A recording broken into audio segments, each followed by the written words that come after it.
Hey everyone, it's time for chapter 15 of Rubyfruit Jungle.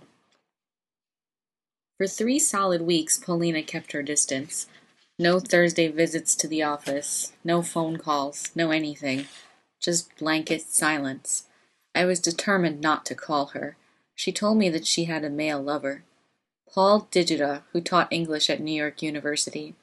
Out of curiosity, I decided to see what he looked like. I knew beforehand that he was crippled. His left leg dragged after him and he had to use a cane. He had balked on the pole vault at Exeter in 1949 and bent his leg permanently out of shape. Even so, I wasn't ready for him when I laid eyes on him. The leg was the least of his problems. He was myopic, had a wicked case of dandruff, and it looked as though he was hosting an algae colony on his teeth. Paul was a living study in human debris. How could she be turned on to this? What could they possibly have in common? After his lecture on Yeats' use of the semicolon, I forced myself to go up to him and tell him how much I enjoyed it. The flattery nearly knocked him over. He held on to the side of the podium, or maybe his leg was giving out. Anyway, he offered to take me to tea, and I accepted, although it took nerves of steel to look him right in the face, algae and all. Over a cup of overpriced tea, Paul told me he had a misunderstood genius. In fact, Paul spared me no detail of his life. He didn't ask me anything about myself. 2 hours later, exhausted from his endless personal narrative, he asked if he might see me again. I actually told this ugly blob of protoplasm yes. God. So we set a date for next week. Polina had no idea to what lengths I was willing to go, and neither did I. Before my date with Paul, Polina called. She was sorry. Naturally, my lesbianism shouldn't make any difference, and after many visits to her psychiatrist, who after all saved her emotional life back in 1963, she came to the earth-shattering conclusion that it was okay for me to be whatever I wanted, as long as I had adjusted as a mature, healthy human being. She complimented me on being a mature and healthy human being, and would I like to see a movie with her this Friday. We saw Wait Until Dark, and it scared the bejesus out of both of us. My apartment was right by the Elgin Theater, so I asked her if she wanted to drink before going home. Paulina hesitated for a moment, then her courage got the better of her, and she said that would be lovely. She was appalled, but too polite to say it, as she huffed her way up my rickety, unlit tenement steps. And when she saw my apartment with only a mattress on raised milk cartons, and more brightly painted milk cartons all over the place, she was astounded. "You're so imaginative. You've made charming little bookcases and chairs out of milk cartons." "Thank you. I have an unopened bottle of Lancer's wine that I've been saving for a special occasion. Why don't we open that?" "That would be fine." The wine went directly to Polina's tongue, and she told me how she freaked out, and how secretly she thought lesbianism attracted and frightened every woman, because every woman could be a lesbian, but it was all hidden and unknown. Did I get into it because of the allure of the forbidden? She then went on to say what a wonderful relationship she had with her husband. They had an understanding about Paul, and wasn't heterosexuality just grand? "It bores me, Polina." "Bores you? What do you mean?" "I mean, men bore me. If one of them behaves like an adult, it's cause for celebration, and even when they do act human, they still aren't as good in bed as women." "Maybe you haven't met the right man?" "Maybe you haven't met the right woman. And I bet I've slept with more men than you have, and they all work the same show. Some are better at it than others, but it's boring once you know what women are like." "You can't sit there and say a thing like that about men." "Okay, then I won't say anything. Better to shut my mouth than lie about it." A disturbed pause. "What's so different about sleeping with women? I mean, exactly what is the difference?" "For one thing, it's more intense." "You don't think things between men and women get intense?" "Of course they do, but it's not the same, that's all." "How?"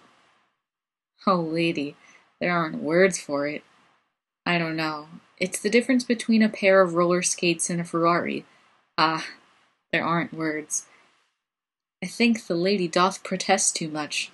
You wouldn't promote such blatant lesbian propaganda if you were so sure of yourself and your sexual identity." "Propaganda? I took a few minutes to try to answer a question you asked me. If you want to see blatant propaganda, then look at the ads in the subways, magazines, TV, everywhere. The big pigs use heterosexuality and women's bodies to sell everything in this country, even violence. Damn, you people are so bad off, you gotta have computers to match you up these days. Polina began to get angry, but then she took some time to think about what I had laid on her. I never thought of it that way. I mean about advertising and all. Well, I sure have. You don't see ads of women kissing to get you to buy Salem cigarettes, do you? She laughed. That's funny. That's truly funny.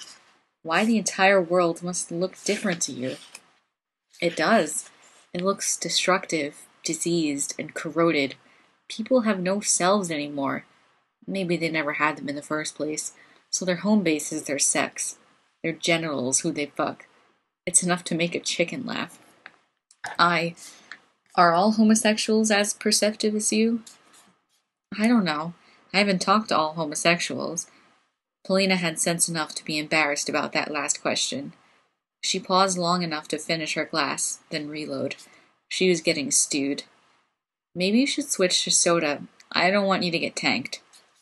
Me? No. I'm fine. I'll sip this. And she gulped down half of it. She began to frankly stare at me. I liked Polina. Maybe I even loved her a little. But this was hard to take. I didn't expect such an intelligent woman to be so classic a heterosexual bigot.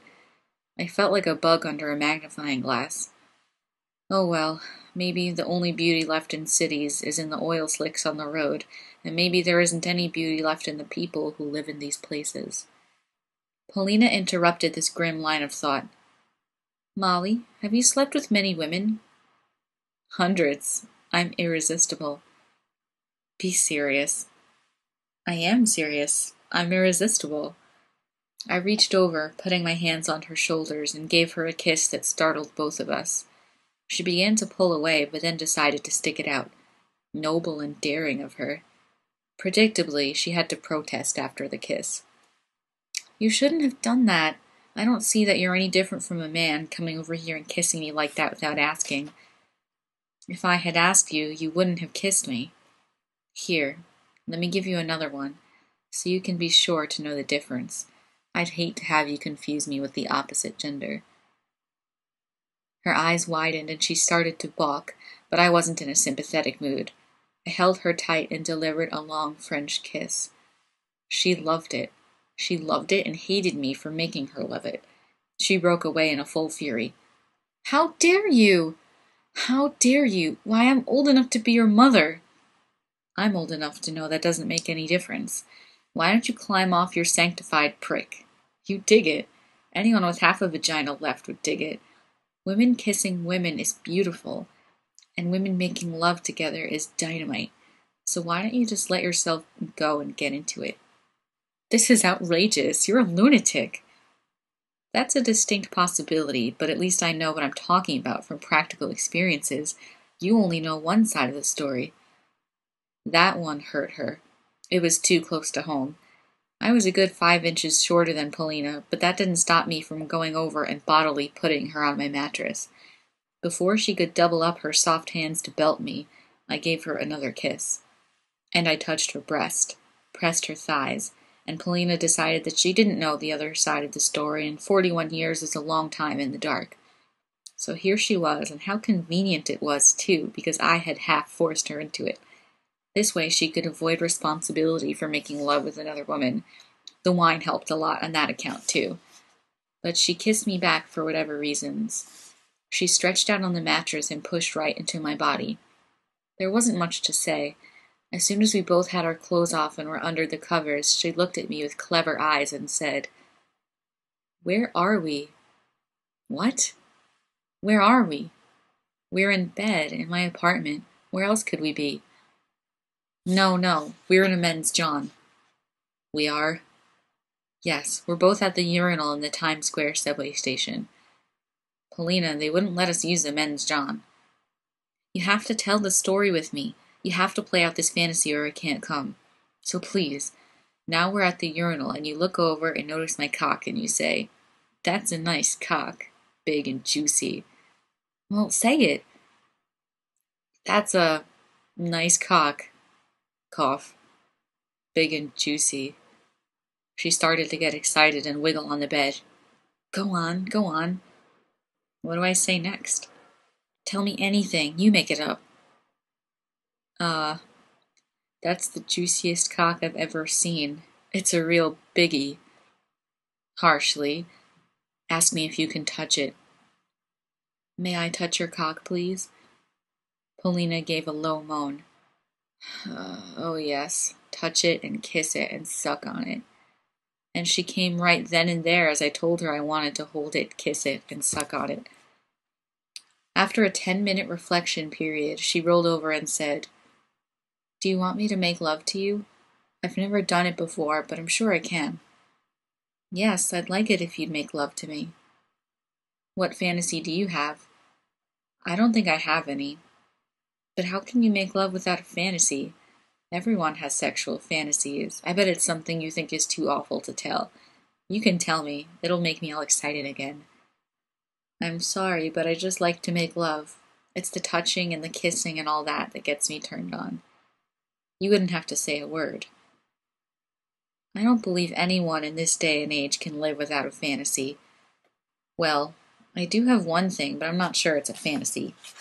Tell. She put her arm around my waist. When I make love to women, I think of their genitals as a ruby fruit jungle.